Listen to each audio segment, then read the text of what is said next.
तो भैया महिला आयोग की नज़र में सिर्फ पत्नी और बहू ही महिला है, माँ महिला नहीं है, बेटी महिला नहीं है, बहन महिला नहीं है, भाभी महिला नहीं है, ताई महिला नहीं है, चाची महिला नहीं है, दादी महिला नहीं है।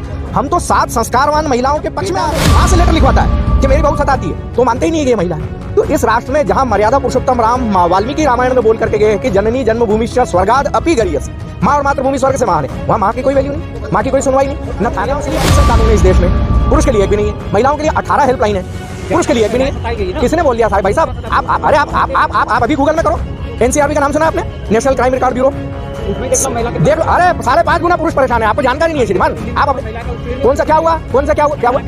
अच्छा, वो संस्कारवान लड़की थी, संस्कारवान लड़की थी। अब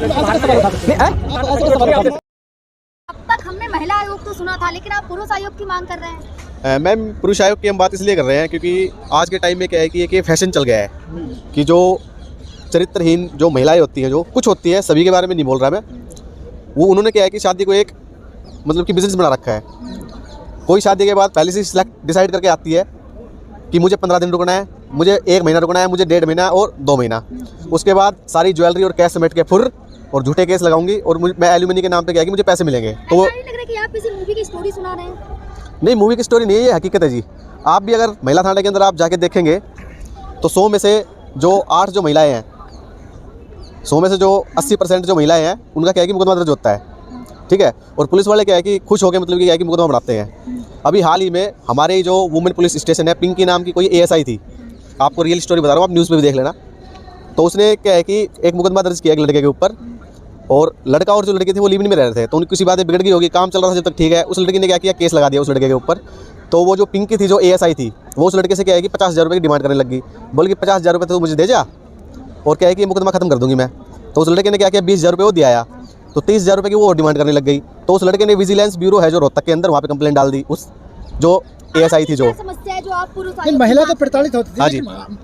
उसके बाद मेरी बात सुनो, उसके बाद जो पिंकी ASI थी उसको रंगे हाथ विजिलेंस ब्यूरो टीम ने पकड़ा, रिश्वत लेते हुए 30,000 रुपये लेते हुए, और 3 महीने के लिए क्या है कि जेल में गई वो। आप मतलब जो महिला आयोग बनी हो, महिलाओं का सुरक्षा के लिए बनी है, हाँ जी। पहले प्रताड़ना किया जाता था, आपको क्या है, आप क्यों मांग कर रहे हो कि पुरुष आयोग बनना चाहिए? पुरुष आयोग इसलिए बनना चाहिए क्योंकि पुलिस वालों को भी पता होता है कि मुकदमा झूठा है, वो खुद बनाते हैं, ठीक है जी। कोर्ट को भी पता होता है मुकदमा झूठा है, और हम तारीख पे तारीख देते हैं 7-7, 8-8 महीने की। तो एक जो आम आदमी है उसकी लाइफ तो स्पॉइल हो रही है ना सर, तो उसके लिए भी तो कोई मंच होना चाहिए सुनने के लिए। जिसको बताते हैं हमारे समाज के जो लोग हैं, और जो लोग हैं वो क्या है कि वो मजाक बनाते हैं इस चीज़ का, ठीक है जी। सच्चाई होगी तो सामने आएगी ना, कोर्ट में तो सबूत के चलता है ना कोर्ट। इसके बारे में अशोक दसोरा जी बताएंगे आपको। देखिए, आपका प्रश्न था कि पुरुष आयोग बनाना क्यों ज़रूरी है ना।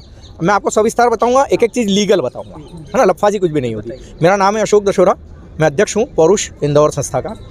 पुरुष आयोग बनना इसलिए लाजमी है, इसलिए ज़रूरी है, इसलिए अनिवार्य है कि जब एक संस्कारहीन लंपट महिला अपने पति के खिलाफ 498 और DP 3/4, 406, 323, 294, 506 में मुकदमा कायम करती है, तो उसमें एक पति भर नहीं होता है। पति की माँ होती है, बहन होती है, भाभी होती है, काकी होती है, चाची होती है, ताई होती है, दादी होती है।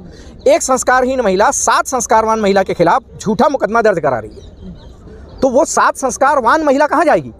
उनकी महिला आयोग में कोई सुनवाई नहीं है।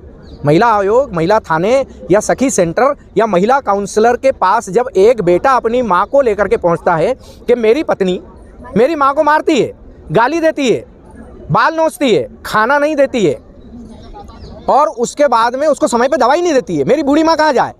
थाने पे जब अपनी बूढ़ी माँ को लेकर के पहुँचता है तो वहाँ के पुलिस अधिकारी बोलते हैं, इस बुढ़िया को ले जा, अगर तेरी पत्नी आ गई तो सारे खानदान को बंद कर दूंगी। क्यों भैया? महिला आयोग की नज़र में सिर्फ पत्नी और बहू ही महिला है, माँ महिला नहीं है, बेटी महिला नहीं है, बहन महिला नहीं है, भाभी महिला नहीं है, ताई महिला नहीं है, चाची महिला नहीं है, दादी महिला नहीं है।